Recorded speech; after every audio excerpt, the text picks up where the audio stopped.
তৃণমূল নামক জাহাজ ডুবতে শুরু করেছে, সবাই পালিয়ে যাবে আর ক্যাপ্টেনের সলিল সমাধি হবে।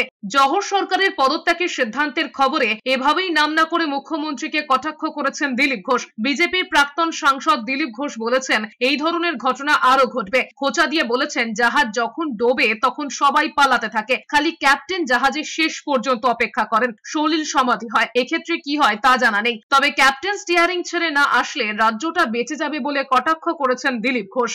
মামাটি মানুষের ঝান্ডার তলায় গিয়ে রাজ্যসভা সদস্য হয়েছিলেন জহর বাবু, তিনি নাকি দিদিকে পদত্যাগ পত্র পাঠিয়েছেন।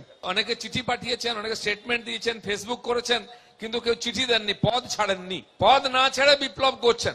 জাহাজ যখন মাঝ সমুদ্রে ডুবে যায় না, সবাই পালাতে আরম্ভ করে। তার জন্য ব্যবস্থা আছে, লাইফ বোট থাকে, নাবিকরা অন্যরা লাইফ বোটে করে নেমে যান, তাদের বাঁচানো হয়। খালি যে ক্যাপ্টেন থাকে সে নাকি জাহাজ ছেড়ে পালায় না, সে জাহাজের সলিল সমাধি তার হয়।